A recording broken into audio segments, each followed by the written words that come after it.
दिन शनिवार, हिंदी तिथि चतुर्थी। और आइए बात करते हैं आज के मुख्य समाचार में देश भर की तमाम बड़ी खबरों पर नजर डालते हैं। देखिए, एक तो आज बहुत ही खास स्पेशल दिन है, गणपति बप्पा मौर्य का जन्मदिन है। Happy birthday to Shri Ganesha. और दोस्तों, आप सभी देशवासियों को भी गणेश चतुर्थी की ढेर सारी हार्दिक शुभकामनाएं। आपके घर परिवार जीवन में हमेशा श्री गणेश का आशीर्वाद बना रहे। इन्हीं मंगल कामनाओं के साथ आगे बढ़े खबरों में तो देखिए आप, एक तो आज गणेश चतुर्थी सुमुख योग में मनाई जाएगी और गणपति स्थापना के लिए दिन भर में 3 शुभ मुहूर्त रहेंगे। कब कब ये समय भी आप देख सकते हैं। एक तो सुबह 8 से 9:30 बजे तक, फिर दोपहर में रहेगा 11:20 से 1:40 तक, और फिर दोपहर 2 से शाम 5:30 बजे तक भी अच्छा शुभ मुहूर्त रहेगा गणपति स्थापना के लिए। और आज से 10 दिन तक चलेगा ये गणपति उत्सव। फिर अनंत चतुर्दशी रहेगी 16 सितंबर को। इस दिन गणपति बप्पा की विदाई की जाएगी, यानी गणेश विसर्जन किया जाएगा। और दोस्तों, इस बार कुछ मुंबई में नए दिशा निर्देश भी जारी किए प्रशासन ने। गणेश उत्सव के दौरान और विसर्जन के बाद गणपति बप्पा की फोटो क्लिक नहीं कर पाएंगे। मुंबई पुलिस ने नियमों में ये एक और नियम जोड़ा है और ये फोटो खींच करके सोशल मीडिया पर शेयर नहीं की जा सकेगी, है ना। चलिए अब अपन आगे बढ़ते हैं खबरों में। देखिए आप, पहला अपडेट है, घर की एक महिला को सालाना 18,000 रुपए मिलेंगे। स्टूडेंट्स को भी टेबलेट और लैपटॉप दिए जाएंगे। बीजेपी की तरफ से जम्मू कश्मीर विधानसभा इलेक्शन के लिए अपना संकल्प पत्र जारी किया है, यानी चुनावी घोषणा पत्र अनाउंस किया है भारतीय जनता पार्टी ने। अग्निवीरों को 20% आरक्षण मिलेगा। जम्मू में IT हब बनाया जाएगा, मेट्रो का विकास किया जाएगा। और भी जम्मू कश्मीर चुनाव के लिए बीजेपी ने अपने घोषणा पत्र में कई बड़ी घोषणाएं की है। 5 लाख नए रोजगार पैदा किए जाएंगे। हर साल 2 फ्री गैस सिलेंडर देने का वादा भी किया है। बीजेपी की ओर से इस संकल्प पत्र में 9 बड़ी बातें कही गई है। महिलाओं के लिए, स्टूडेंट्स, युवाओं के लिए, राज्य के डेवलपमेंट के लिए, पानी और सोलर के लिए, संविदा और दैनिक वेतन भोगी सरकारी कर्मचारियों के लिए, किसानों के लिए, विकास वगैरह समेत ये 9 ही बड़ी घोषणाओं की डिटेल आप देख सकते हैं।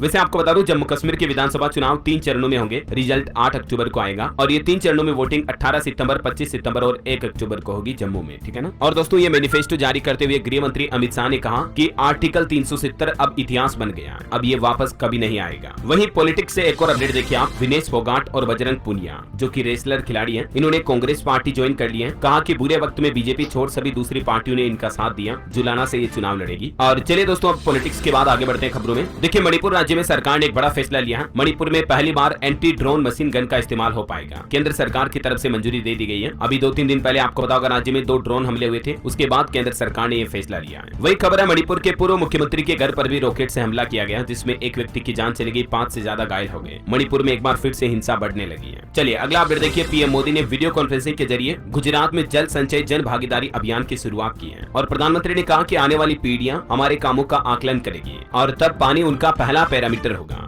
बेसिकली इस अभियान का मकसद है दोस्तों, जल संरक्षण करना, यानी पानी की बचत करना। पानी बचाओ, बिजली बचाओ, सबको पढ़ाओ, वैसी ही एक पहल है। पीएम ने कहा कि जल संचय सिर्फ एक योजना नहीं, बल्कि ये मानवता और पुण्य का कार्य भी है। चलिए अगला अपडेट देखिए दोस्तों, ओपीएस यानी पुरानी पेंशन योजना पर फिर से कर्मचारियों का हल्ला बोल शुरू होने जाना। 26 तारीख को देश भर में एनपीएस और यूपीएस के खिलाफ गरजेंगे अब सरकारी कर्मचारी। कई सरकारी कर्मचारियों के संगठनों ने सरकार को ये अल्टीमेटम फाइनल चेतावनी दे दी है। चलिए अगली खबर आ रही, इसरो का एक नया अपडेट देखिए आप, चंद्रमा पर उल्का पिंड और गर्मी की वजह से बड़े बड़े भूकंप आ रहे हैं। चंद्रयान 3 के साथ गए ILSA ने ये बड़ी जानकारी भेजी है पृथ्वी पर इसरो को। चलिए अगला अपडेट देखिए दोस्तों, जिला न्यायालयों में शाम के समय नहीं लगेगी अदालत। वर्चुअल सुनवाई भी संभव नहीं है। ऐसा करने के लिए सुप्रीम कोर्ट में एक याचिका लगाई गई, लेकिन सुप्रीम कोर्ट ने इस याचिका को खारिज कर दिया और कहा कि जिला लेवल के कोर्ट में, न्यायालयों में ये संभव नहीं है ऐसा। चलिए खबर है दोस्तों, भूमध्य सागर में भारतीय नौसेना ने दिखाई अपनी ताकत, फ्रांस के साथ एक नया युद्धाभ्यास शुरू किया है। वही देखिए बड़ी खबर, इसी महीने सितंबर के अंत में लॉन्च होगा ऑनलाइन वैक्सीन प्रबंधन पोर्टल। यूविन पोर्टल लॉन्च किया जाएगा। केंद्रीय स्वास्थ्य सचिव की तरफ से ये बात की जानकारी दी गई। जैसे आपको पता होगा, कोरोना काल के दौरान सरकार ने कोविड वैक्सीन मैनेजमेंट के लिए कोविन पोर्टल शुरू किया था, राइट। तो वैसे ही ये सभी तरह की वैक्सीन के लिए पोर्टल होगा, यूविन पोर्टल, है ना। चलिए अगला अपडेट है, अगर किसी जेल में कैदी की मौत हो गई तो उसे मिलेगा 7.5 लाख रुपए तक का मुआवजा।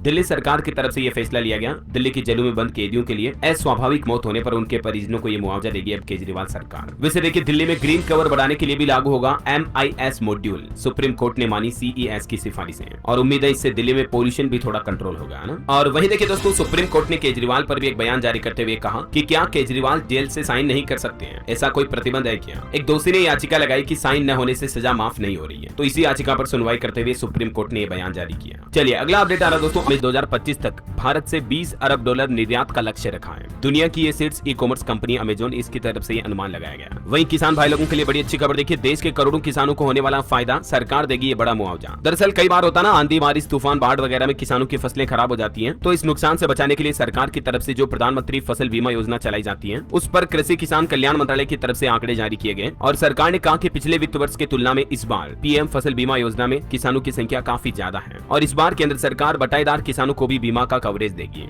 इतना ही नहीं, फसल बीमा योजना के तहत क्लेम करने पर पेमेंट में अगर किसी तरह की देरी हो जाती है तो 12% की ब्याज दर से उनको इंटरेस्ट भी दिया जाएगा। केंद्र सरकार ने